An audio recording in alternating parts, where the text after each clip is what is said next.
On a sunny Saturday afternoon in Silicon Valley, two proud fathers stood on the sidelines of a soccer field. They were watching their young daughters play together, and it was only a matter of time before they struck up a conversation about work. The taller of the two men was Danny Shader, a serial entrepreneur who had spent time at Netscape, Motorola, and Amazon. Intense, dark-haired, and capable of talking about business forever, Shader was in his late 30s by the time he launched his first company, and he liked to call himself the old man of the internet.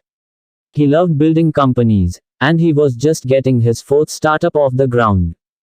Shader had instantly taken a liking to the other father, a man named David Honeck who invests in companies for a living. At 5'4", with dark hair, glasses, and a goatee, Honeck is a man of eclectic interests. He collects Alice in Wonderland books, and in college he created his own major in computer music. He went on to earn a master's in criminology and a law degree, and after burning the midnight oil at a law firm, he accepted a job offer to join a venture capital firm, where he spent the next decade listening to pitches from entrepreneurs and deciding whether or not to fund them. During a break between soccer games, Shader turned to Honeck and said, "I'm working on something, do you want to see a pitch?" Honeck specialized in internet companies, so he seemed like an ideal investor to Shader. The interest was mutual. Most people who pitch ideas are first-time entrepreneurs, with no track record of success. In contrast, Shader was a blue-chip entrepreneur who had hit the jackpot not once, but twice. In 1999, his first startup, Accept.com, was acquired by Amazon for $175 million. In 2007, his next company, Good Technology, was acquired by Motorola for $500 million.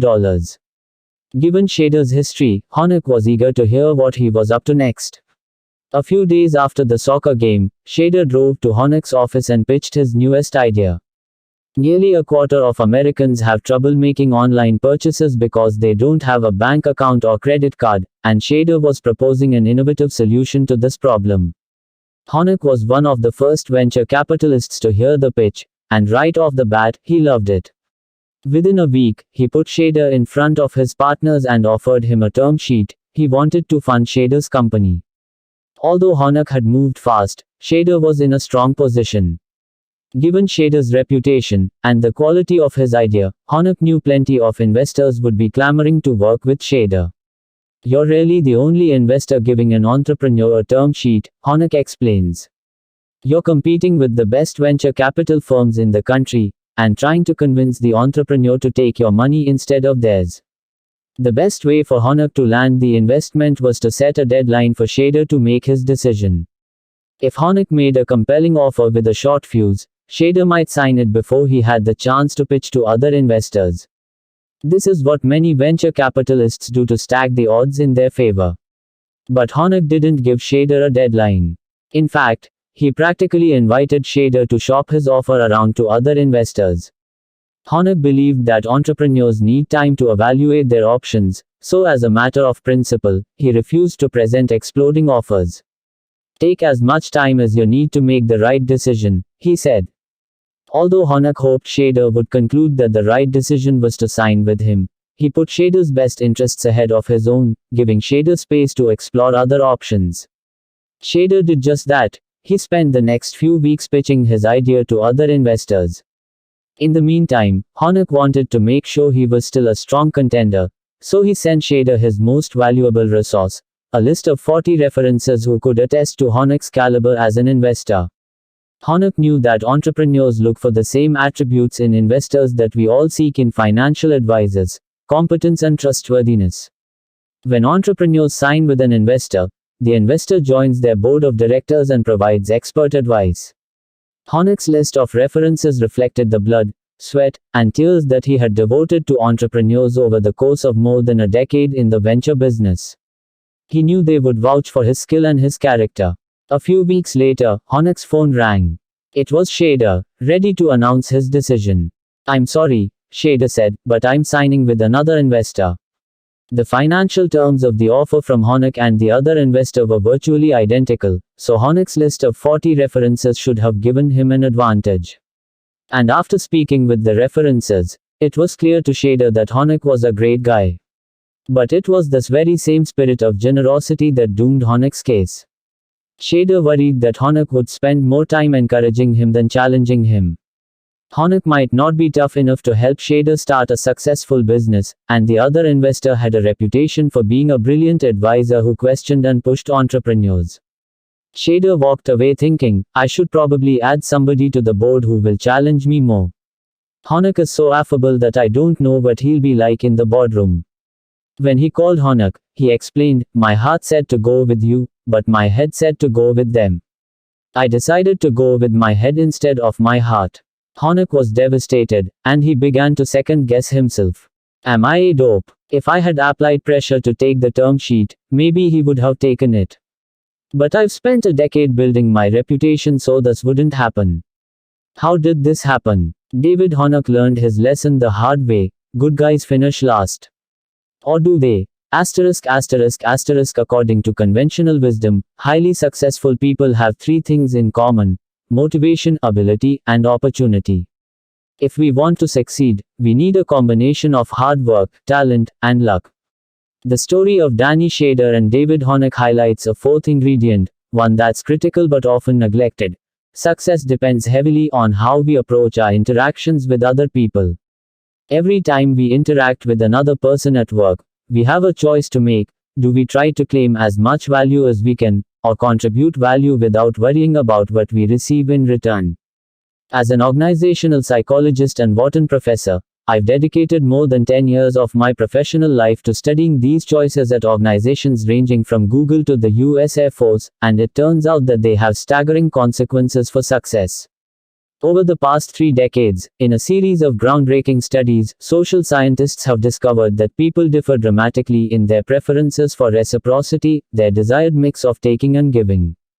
To shed some light on these preferences, let me introduce you to two kinds of people who fall at opposite ends of the reciprocity spectrum at work. I call them takers and givers. Takers have a distinctive signature. They like to get more than they give.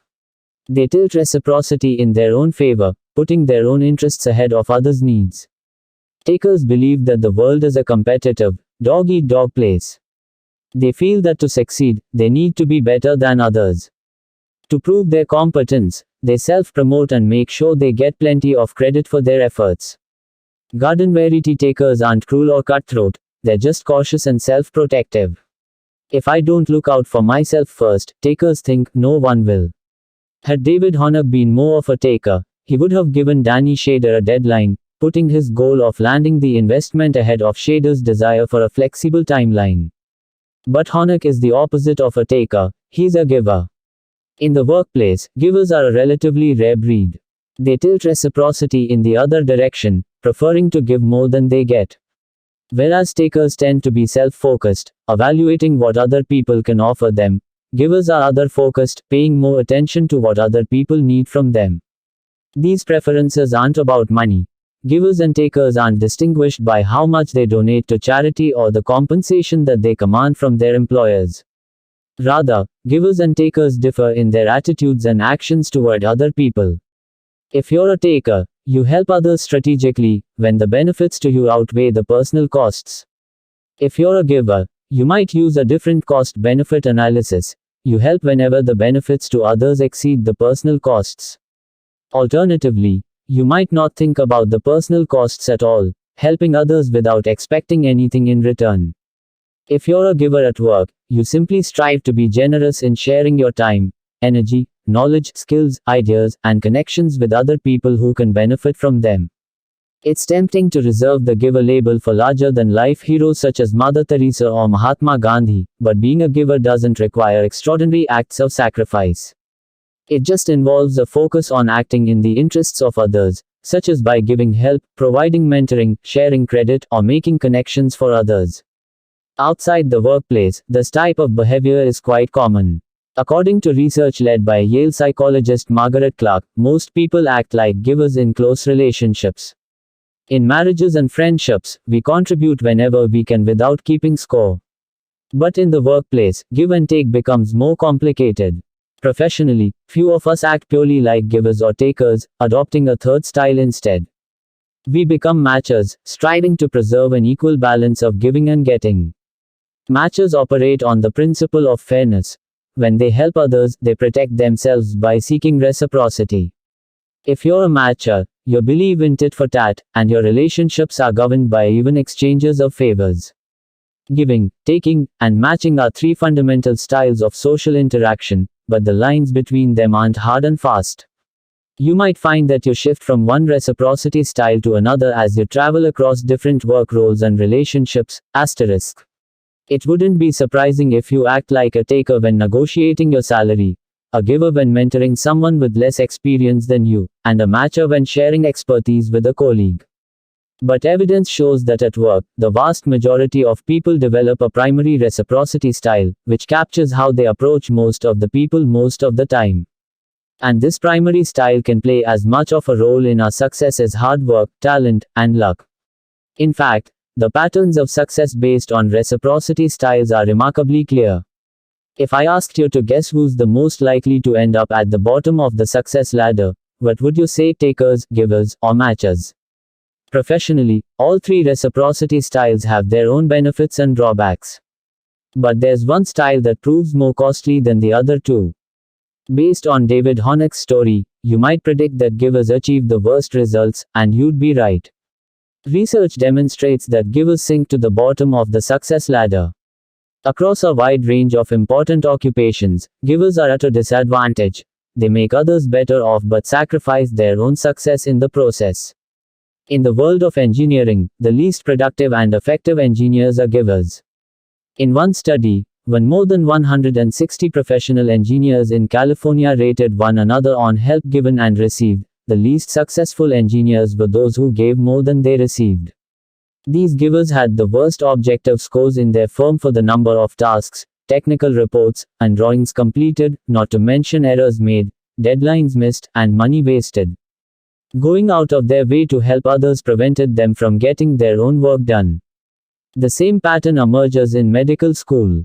In a study of more than 600 medical students in Belgium, the students with the lowest grades had unusually high scores on giver statements like, "I love to help others," and "I anticipate the needs of others."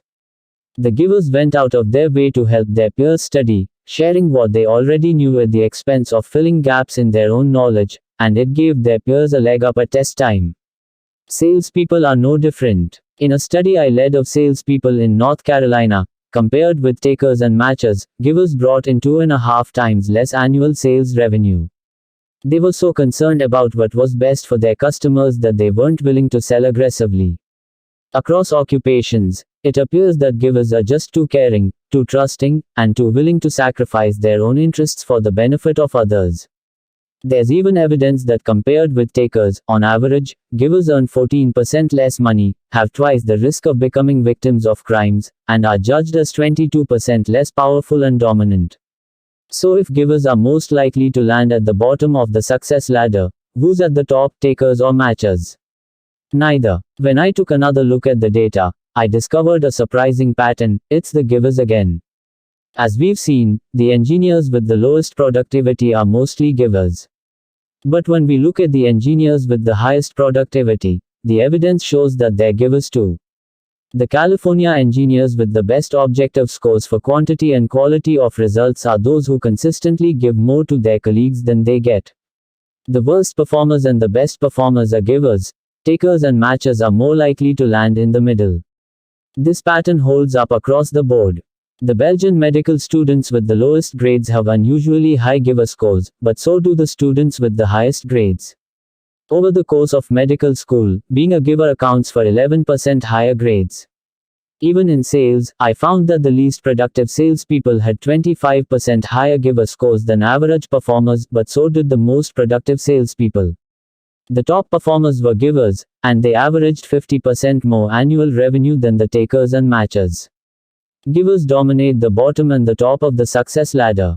Across occupations, if you examine the link between reciprocity styles and success, the givers are more likely to become shawls, not only chumps. Guess which one David Honeck turns out to be. After Danny Shader signed with the other investor, he had a gnawing feeling. We just closed a big round. We should be celebrating. Why am I not happier? I was excited about my investor, who's exceptionally bright and talented, but I was missing the opportunity to work with Honeck. Shader wanted to find a way to engage Honeck, but there was a catch. To involve him, Shader and his lead investor would have to sell more of the company, diluting their ownership. Shader decided it was worth the cost to him personally. Before the financing closed, he invited Honeck to invest in his company. Honeck accepted the offer and made an investment, earning some ownership of the company. He began coming to board meetings, and Shader was impressed with Honeck's ability to push him to consider new directions. I got to see the other side of him, Shader says. It had just been overshadowed by how affable he is. Thanks in part to Honeck's advice, Shader's startup has taken off. It's called PayNam, and it enables Americans who don't have a bank account or a credit card to make online purchases with a barcode or a card, and then pay cash for them at participating establishments. Shader landed major partnerships with 7-Eleven and Greyhound to provide these services, and in the first year and a half since launching, PayNam has been growing at more than 30% per month. As an investor, Honeck has a small share in this growth.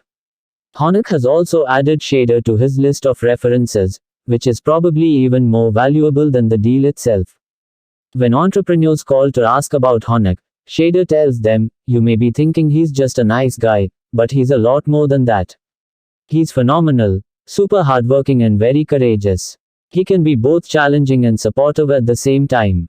And he's incredibly responsive, which is one of the best characteristics you can have in an investor.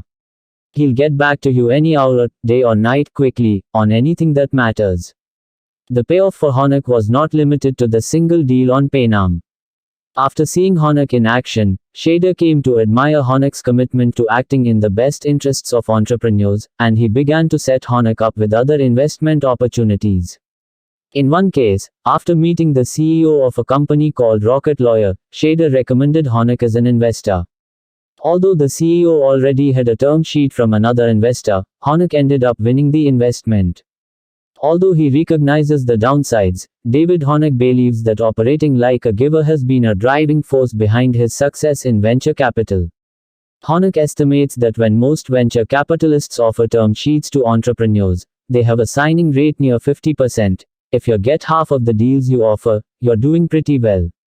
Yet in 11 years as a venture capitalist, Honeck has offered 28 term sheets to entrepreneurs, and 25 have accepted. Shader is one of just 3 people who have ever turned down an investment from Honeck. The other 89% of the time entrepreneurs have taken Honeck's money. Thanks to his funding and expert advice, these entrepreneurs have gone on to build a number of successful startups. One was valued at more than $3 billion on its first day of trading in 2012, and others have been acquired by Google, Oracle, Ticketmaster, and Monster. Honeck's hard work and talent, not to mention his luck at being on the right sideline at his daughter's soccer game, played a big part in lining up the deal with Danny Shader. But it was his reciprocity style that ended up winning the day for him. Even better, he wasn't the only winner. Shader won too, as did the companies to which Shader later recommended Honeck. By operating as a giver, Honeck created value for himself while maximizing opportunities for value to flow outward for the benefit of others. In this book, I want to persuade you that we underestimate the success of givers like David Honeck. Although we often stereotype givers as chumps and doormats, they turn out to be surprisingly successful. To figure out why givers dominate the top of the success ladder, we'll examine startling studies and stories that illuminate how giving can be more powerful and less dangerous than most people believe. Along the way, I'll introduce you to successful givers from many different walks of life, including consultants, lawyers, doctors, engineers, salespeople, writers, entrepreneurs, accountants, teachers, financial advisors, and sports executives. These givers reverse the popular plan of succeeding first and giving back later, raising the possibility that those who give first are often best positioned for success later. But we can't forget about those engineers and salespeople at the bottom of the ladder. Some givers do become pushovers and doormats, and I want to explore what separates the shows from the chumps. The answer is less about raw talent or aptitude, and more about the strategies givers use and the choices they make. To explain how givers avoid the bottom of the success ladder, I'm going to debunk 2 common myths about givers by showing you that they're not necessarily nice, and they're not necessarily altruistic. We all have goals for our own individual achievements, and it turns out that successful givers are every bit as ambitious as takers and matchers. They simply have a different way of pursuing their goals. This brings us to my third aim, which is to reveal what's unique about the success of givers. Let me be clear that givers, takers, and matchers all can and do achieve success. But there's something distinctive that happens when givers succeed. It spreads and cascades. When takers win, there's usually someone else who loses. Research shows that people tend to envy successful takers and look for ways to knock them down a notch. In contrast, when givers like David Honeck win, people are rooting for them and supporting them, rather than gunning for them. Givers succeed in a way that creates a ripple effect, enhancing the success of people around them. You'll see that the difference lies in how giver success creates value, instead of just claiming it. As the venture capitalist Randy Komisar remarks, it's easier to win if everybody wants you to win. If you don't make enemies out there, it's easier to succeed. But in some arenas, it seems that the costs of giving clearly outweigh the benefits. In politics, for example, Mark Twain's opening quote suggests that diplomacy involves taking 10 times as much as giving. Politics, writes former President Bill Clinton, is a getting business. You have to get support, contributions, and votes over and over again. Takers should have an edge in lobbying and outmaneuvering their opponents in competitive elections, and matchers may be well suited to the constant trading of favors that politics demands. What happens to givers in the world of politics? Consider the political struggles of a hick who went by the name Samson. He said his goal was to beat Clinton of Illinois, and he set his sights on winning a seat in the Senate. Samson was an unlikely candidate for political office, having spent his early years working on a farm. But Samson had great ambition. He made his first run for a seat in the state legislature when he was just 23 years old. There were 13 candidates, and only the top 4 won seats. Samson made a lackluster showing, finishing 8th. After losing that race, Samson turned his eye to business, taking out a loan to start a small shop with a friend. The business failed, and Samson was unable to repay the loan, so his possessions were seized by local authorities. Shortly thereafter, his business partner died without assets, and Samson took on the debt. Samson jokingly called his liability the national debt. He owed 15 times his annual income. It would take him years, but he eventually paid back every cent. After his business failed, Samson made a second run for the state legislature. Although he was only 25 years old, he finished second, landing a seat. For his first legislative session, he had to borrow the money to buy his first suit. For the next 8 years, Samson served in the state legislature, earning a law degree along the way.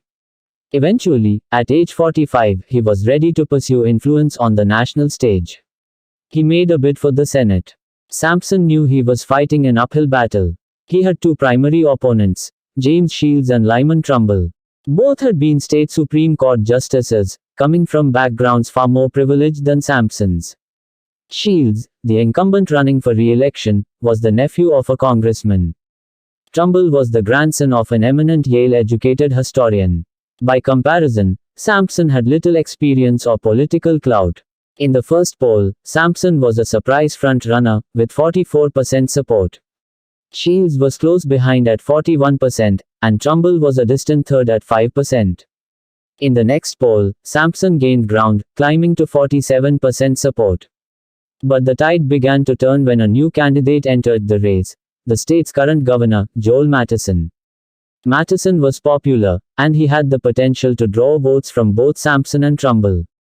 When Shields withdrew from the race, Mattison quickly took the lead. Mattison had 44%, Samson was down to 38%, and Trumbull was at just 9%. But hours later, Trumbull won the election with 51%, narrowly edging out Mattison's 47%. Why did Samson plummet, and how did Trumbull rise so quickly?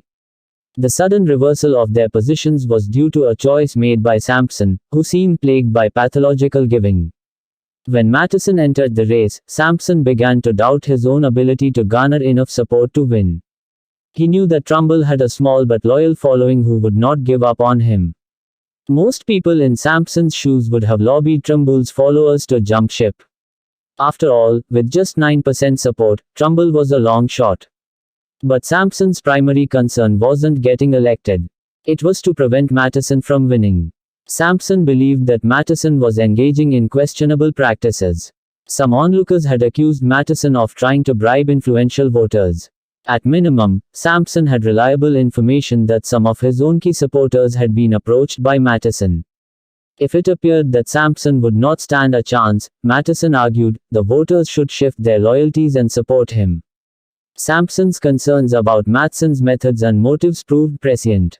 A year later, when Matheson was finishing his term as governor, he redeemed old government checks that were outdated or had been previously redeemed but were never cancelled. Matheson took home several $100,000 and was indicted for fraud. In addition to harboring suspicions about Matheson, Samson believed in Trumbull, as they had something in common when it came to the issues. For several years, Samson had campaigned passionately for a major shift in social and economic policy. He believed it was vital to the future of his state, and in this he and Trumbull were united. So instead of trying to convert Trumbull's loyal followers, Samson decided to fall on his own sword. He told his floor manager, Stephen Logan, that he would withdraw from the race and ask his supporters to vote for Trumbull. Logan was incredulous. Why should the man with a larger following hand over the election to an adversary with a smaller following? Logan broke down into tears, but Samson would not yield. He withdrew and asked his supporters to vote for Trumbull. It was enough to propel Trumbull to victory, at Samson's expense. That was not the first time Samson put the interests of others ahead of his own. Before he helped Trumbull win the Senate race, despite earning acclaim for his work as a lawyer, Samson's success was stifled by a crushing liability. He could not bring himself to defend clients if he felt they were guilty. According to a colleague, Samson's clients knew they would win their case if it was fair. If not, that it was a waste of time to take it to him. In one case, a client was accused of theft, and Samson approached the judge. If you can say anything for the man, do it. I can't. If I attempt it, the jury will see I think he is guilty, and convict him. In another case, during a criminal trial, Samson leaned over and said to an associate, this man is guilty. You defend him. I can't. Samson handed the case over to the associate, walking away from a sizable fee.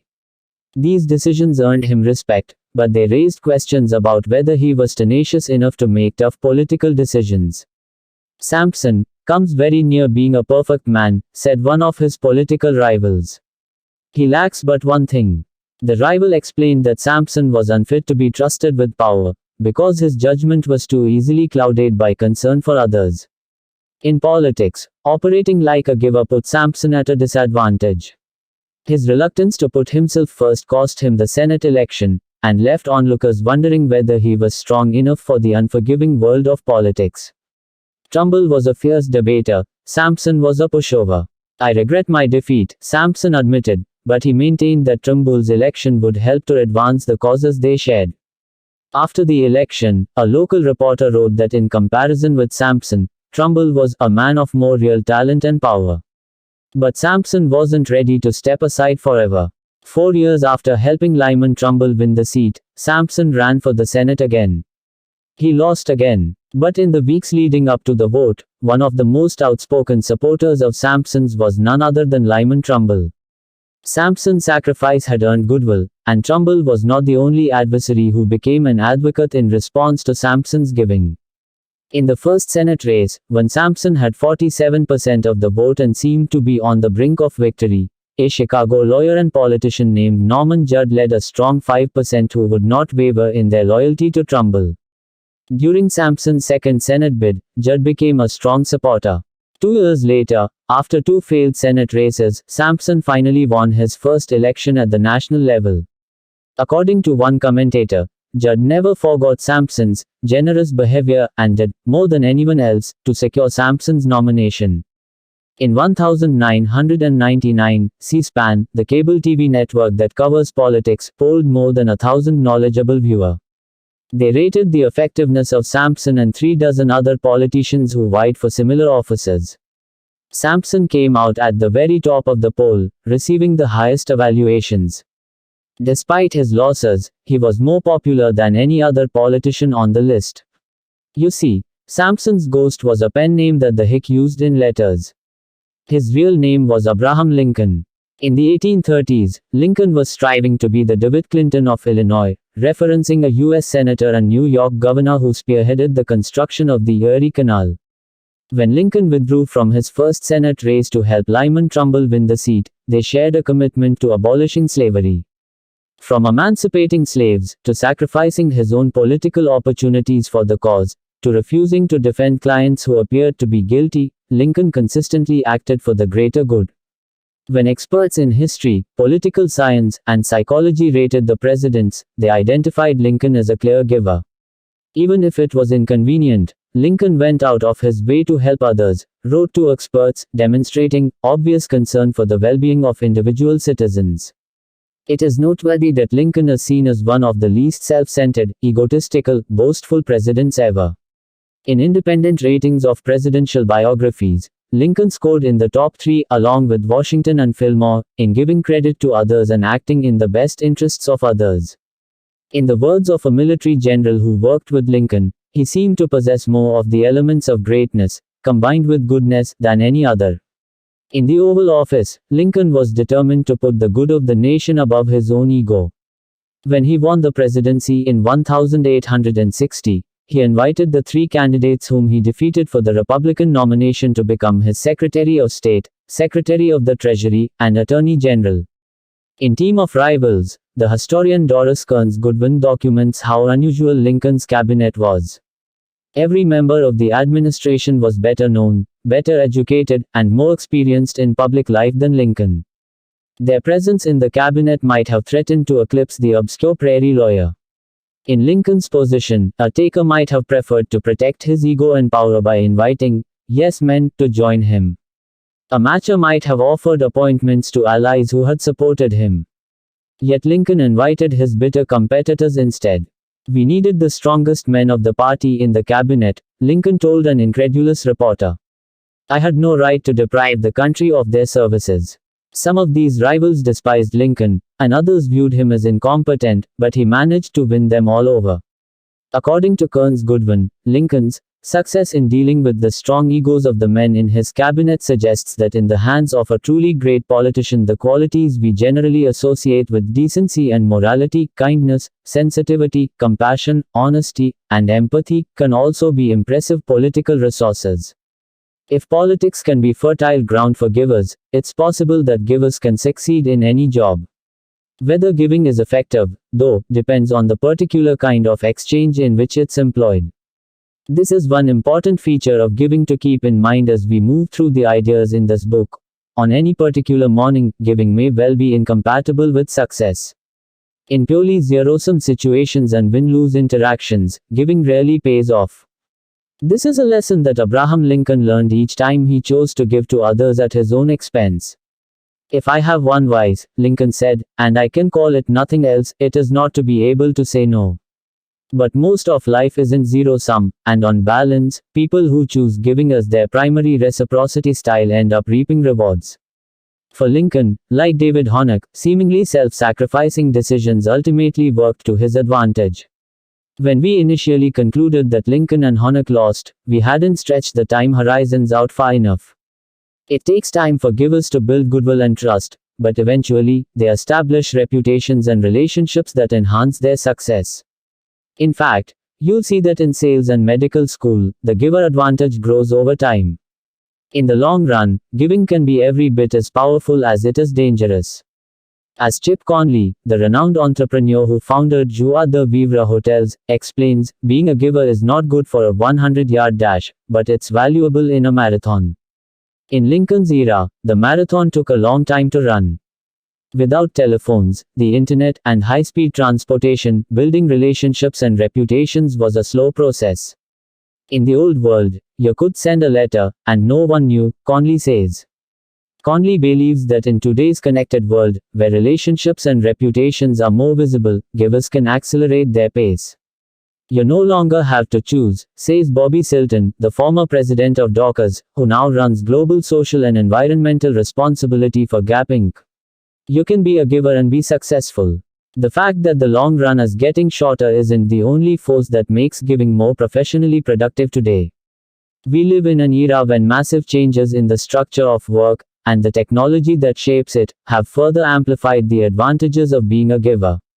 Today, more than half of American and European companies regularly use teams to get work done. We rely on teams to build cars and houses, perform surgeries, fly planes, fight wars, play symphonies, produce news reports, audit companies, and provide consulting services. Teams depend on givers to share information, volunteer for unpopular tasks, and provide help. When Lincoln invited his rivals to join his cabinet, they had the chance to see firsthand how much he was willing to contribute for the sake of other people and his country. Several years before Lincoln became president, one of his rivals, Edwin Stanton, had rejected him as a co-counsel in a trial, calling him a gawky, long-armed ape. Yet after working with Lincoln, Stanton described him as the most perfect ruler of men the world has ever seen. As we organize more people into teams, givers have more opportunities to demonstrate their value, as Lincoln did. Even if you don't work in a team, odds are that you hold a service job. Most of our grandparents worked in independent jobs producing goods. They didn't always need to collaborate with other people, so it was fairly inefficient to be a giver. But now, a high percentage of people work in interconnected jobs providing services to others. In the 1980s, the service sector made up about half of the world's gross domestic product, GDP. By 1995, the service sector was responsible for nearly two-thirds of world GDP. Today, more than 80% of Americans work in service jobs. As the service sector continues to expand, more and more people are placing a premium on providers who have established relationships and reputations as givers. Whether your reciprocity style is primarily giver, taker, or matcher, I'm willing to bet that you want your key service providers to be givers. You hope your doctor, lawyer, teacher, dentist, plumber, and real estate agent will focus on contributing value to you, not on claiming value from you. This is why David Honeck has an 89% success rate. Entrepreneurs know that when he offers to invest in their companies, he has their best interests at heart.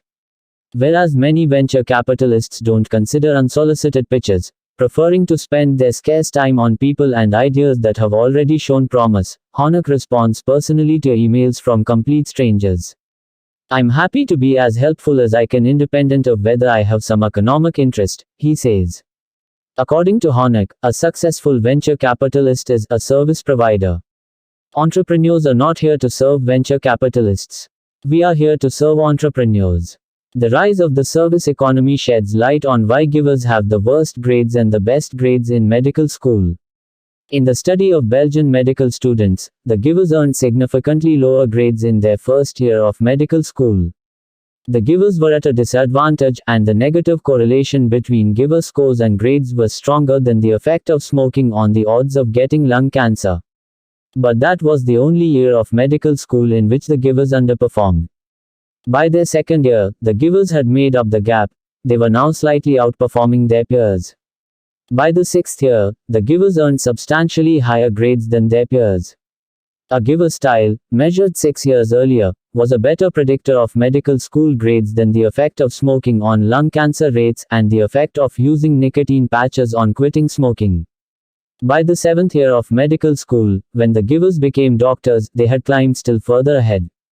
The effect of giving on final medical school performance was stronger than the smoking effects above. It was even greater than the effect of drinking alcohol on aggressive behavior. Why did the giver disadvantage reverse, becoming such a strong advantage? Nothing about the givers changed, but their program did. As students progress through medical school, they move from independent classes into clinical rotations, internships, and patient care. The further they advance, the more their success depends on teamwork and service. As the structure of classwork shifts, the givers benefit from their natural tendencies to collaborate effectively with other medical professionals and express concern to patients. This giver advantage in service roles is hardly limited to medicine. Steve Jones, the award-winning former CEO of one of the largest banks in Australia, wanted to know what made financial advisors successful. His team studied key factors such as financial expertise and effort. But, the single most influential factor, Jones told me, was whether a financial advisor had the client's best interests at heart, above the company's and even his own. It was one of my 3 top priorities to get that value instilled, and demonstrate that it's in everybody's best interests to treat clients that way. One financial advisor who exemplifies this giver style is Peter Audit, a broad-shouldered Aussie who once wore a mullet and has an affinity for Bon Jovi. He began his career as a customer service representative answering phones for a large insurance company.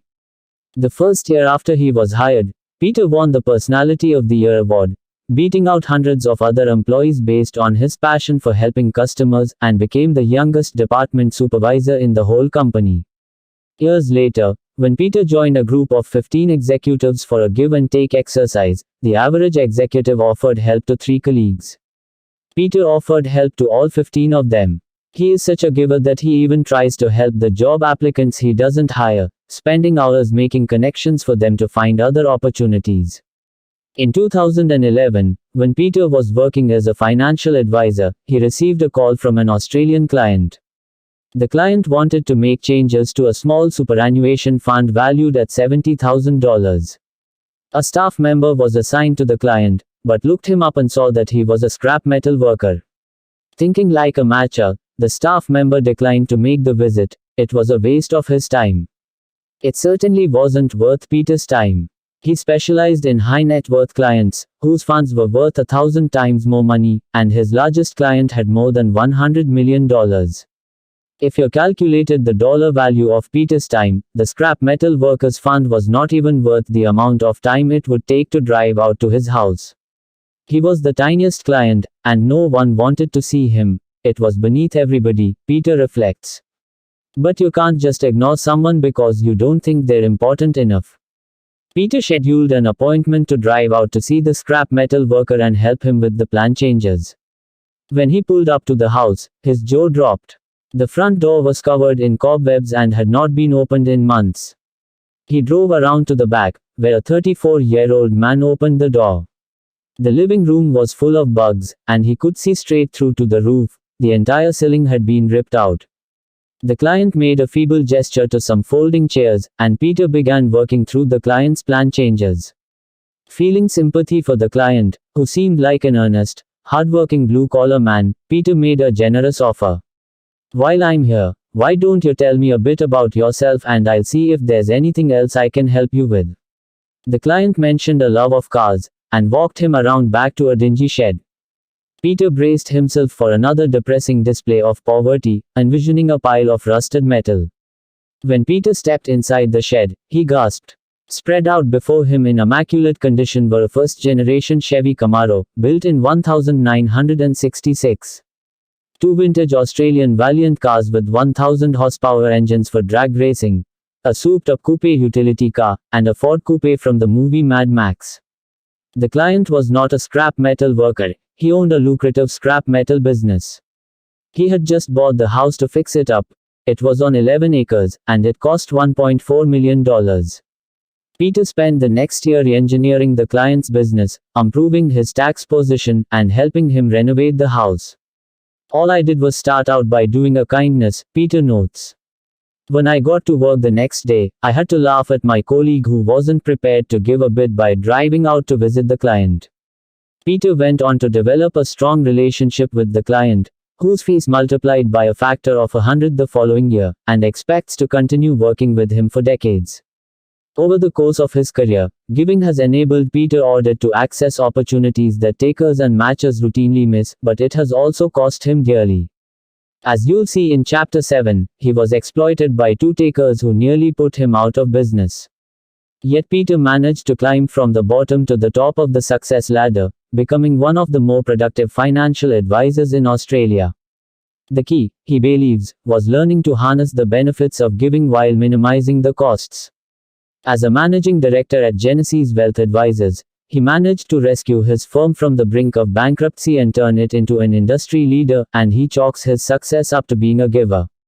"There's no doubt that I've succeeded in business because I give to other people. It's my weapon of choice," Peter says. "When I'm head to head with another advisor to try and win business, people tell me this is why I win. Although technological and organizational changes have made giving more advantageous, there's one feature of giving that's more timeless. When we reflect on our guiding principles in life, many of us are intuitively drawn to giving.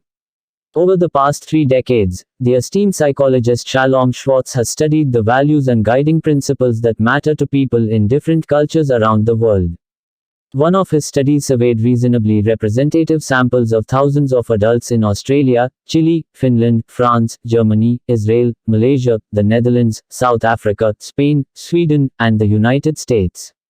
He translated his survey into a dozen languages, and asked respondents to rate the importance of different values. Here are a few examples. List 1: wealth, money, material possessions, power, dominance, control over others, pleasure, enjoying life, winning, doing better than others. List 2: helpfulness, working for the well-being of others, responsibility, being dependable, social justice, caring for the disadvantaged, compassion, responding to the needs of others. Takers favor the values in List 1, whereas givers prioritize the values in List 2. Schwartz wanted to know where most people would endorse giver values. Take a look back at the 12 countries above. Where do the majority of people endorse giver values above taker values? All of them. In all 12 countries, most people rate giving as their single most important value. They report caring more about giving than about power, achievement, excitement, freedom, tradition, conformity, security, and pleasure. In fact, this was true in more than 70 different countries around the world. Giver values are the number one guiding principle in life to most people in most countries, from Argentina to Armenia, Belgium to Brazil, and Slovakia to Singapore. In the majority of the world's cultures, including that of the United States, the majority of people endorse giving as their single most important guiding principle. On some level, this comes as no surprise. As parents, we read our children books like The Giving Tree and emphasize the importance of sharing and caring. But we tend to compartmentalize giving, reserving a different set of values for the sphere of work. We may love Shel Silverstein for our kids, but the popularity of books like Robert Greene's The 48 Laws of Power, not to mention the fascination of many business gurus with Sun Tzu's The Art of War, suggests that we don't see much room for giver values in our professional lives. As a result, even people who operate like givers at work are often afraid to admit it. In the summer of 2011, I met a woman named Sherian Plus, an executive at a prestigious financial services firm. Sherian was clearly a giver. She spent countless hours mentoring junior colleagues and volunteered to head up a women's leadership initiative and a major charitable fundraising initiative at her firm. My default is to give, she says. I'm not looking for quid pro quo. I'm looking to make a difference and have an impact, and I focus on the people who can benefit from my help the most. To enrich her business acumen, Sherian left her job for 6 weeks, enrolling in a leadership program with 60 executives from companies around the world. To identify her strengths, she underwent a comprehensive psychological assessment. Sherian was shocked to learn that her top professional strengths were kindness and compassion. Fearing that the results would jeopardize her reputation as a tough and successful leader, Sherian decided not to tell anyone. I didn't want to sound like a flake. I was afraid people would perceive me differently, perhaps as a less serious executive, Sherian confided. I was conditioned to leave my human feelings at the door, and win. I want my primary skills to be seen as hardworking and results-oriented, not kindness and compassion.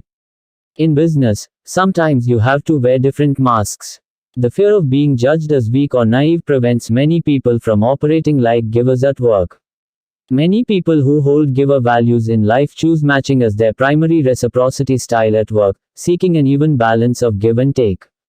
In one study, people completed a survey about whether their default approach to work relationships was to give, take, or match. Only 8% described themselves as givers. The other 92% were not willing to contribute more than they received at work. In another study, I found that in the office, more than 3 times as many people prefer to be matchers than givers. People who prefer to give or match often feel pressured to lean in the taker direction when they perceive a workplace as zero-sum.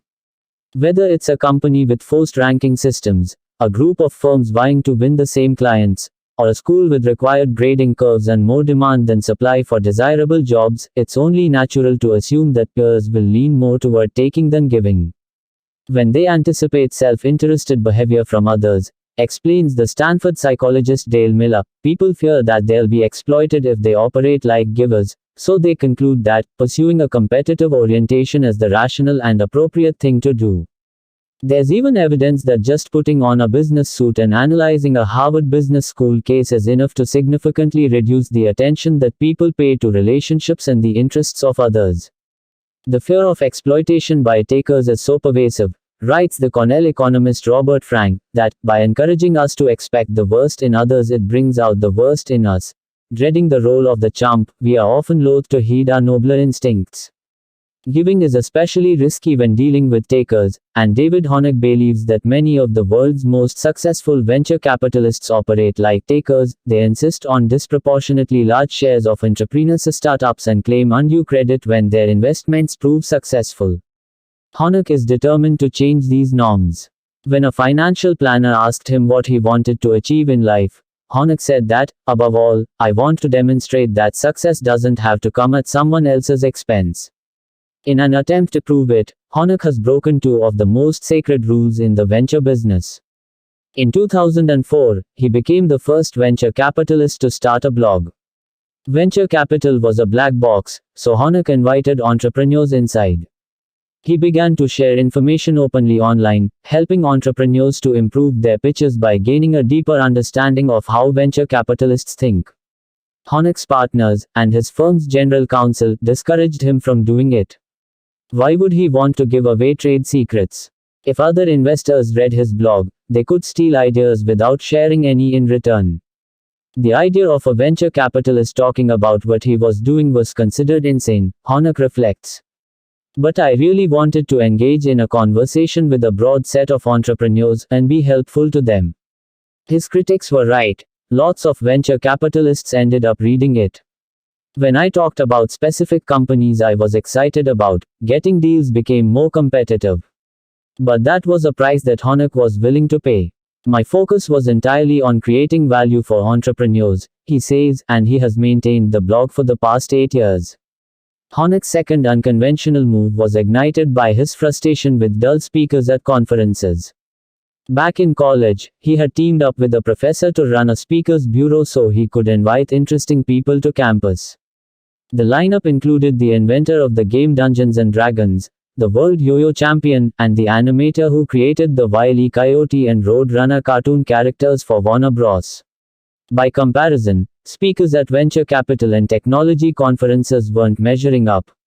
I discovered that I stopped going in to hear the speakers, and I would spend all my time chatting with people in the lobby about what they're working on.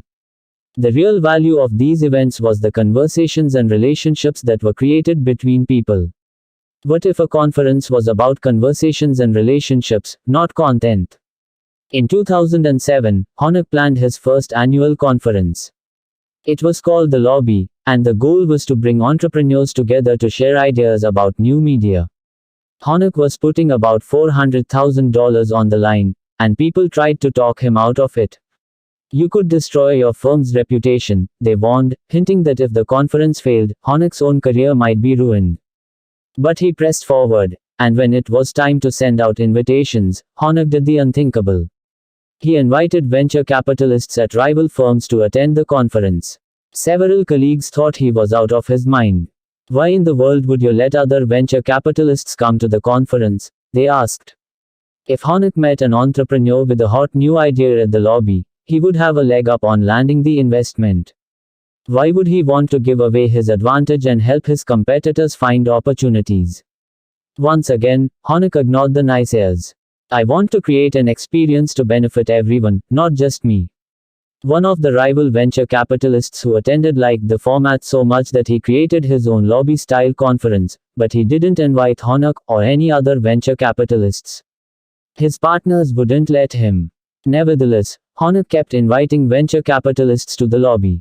David Honeck recognizes the costs of operating like a giver. Some people think I'm delusional.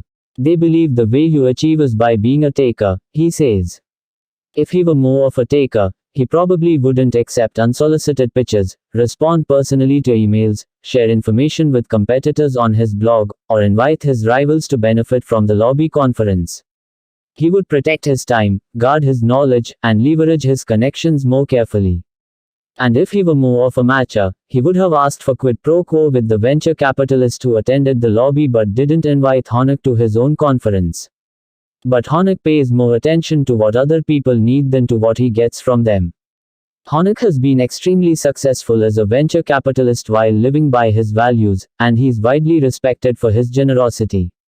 It's a win-win, Honeck reflects. I get to create an environment where other people can get deals and build relationships, and I live in the world I want to live in. His experience reinforces that giving not only is professionally risky, it can also be professionally rewarding. Understanding what makes giving both powerful and dangerous is the focus of Give and Take. The first section unveils the principles of giver success, illuminating how and why givers rise to the top. I'll show you how successful givers have unique approaches to interactions in 4 key domains: networking, collaborating, evaluating, and influencing. A close look at networking highlights fresh approaches for developing connections with new contacts and strengthening ties with old contacts. Examining collaboration reveals what it takes to work productively with colleagues and earn their respect. Exploring how we evaluate others offers counterintuitive techniques for judging and developing talent to get the best results out of others. And an analysis of influence sheds light on novel strategies for presenting, selling, persuading, and negotiating, all in the spirit of convincing others to support our ideas and interests. Across these 4 domains, you'll see what successful givers do differently and what takers and matchers can learn from their approach. Along the way, you'll find out how America's best networker developed his connections. Why the genius behind one of the most successful shows in television history toiled for years in anonymity. How a basketball executive responsible for some of the worst draft busts in history turned things around. Whether a lawyer who stumbles on his words can beat a lawyer who speaks with confidence, and how you can spot a taker just from looking at a Facebook profile. In the second part of the book, the focus shifts from the benefits of giving to the costs, and how they can be managed. I'll examine how givers protect themselves against burnout and avoid becoming pushovers and doormats. You'll discover how a teacher reduced her burnout by giving more rather than less, how a billionaire made money by giving it away, and the ideal number of hours to volunteer if you want to become happier and live longer. You'll see why giving slowed one consultant's path to partner but accelerated another's, why we must judge who's a giver and who's a taker, and how givers protect themselves at the bargaining table. You'll also gain knowledge about how givers avoid the bottom of the success ladder and rise to the top by nudging other people away from taking and toward giving. You'll learn about a 90-minute activity that unleashes giving in remarkable ways, and you'll figure out why people give things away for free that they could easily sell for a profit on Craigslist, why some radiologists get better but others get worse, why thinking about Superman makes people less likely to volunteer, and why people named Dennis are unusually likely to become dentists. By the time you finish reading this book, you may be reconsidering some of your fundamental assumptions about success. If you're a self-sacrificing giver, you'll find plenty of insights for ascending from the bottom to the top of the success ladder. If you endorse giver values but act like a matcher at work, you may be pleasantly surprised by the wealth of opportunities to express your values and find meaning in helping others without compromising your own success. Instead of aiming to succeed first and give back later, you might decide that giving first is a promising path to succeeding later. And if you currently lean toward taking, you may just be tempted to shift in the giver direction, seeking to master the skills of this growing breed of people who achieve success by contributing to others. But if you do it only to succeed, it probably won't work.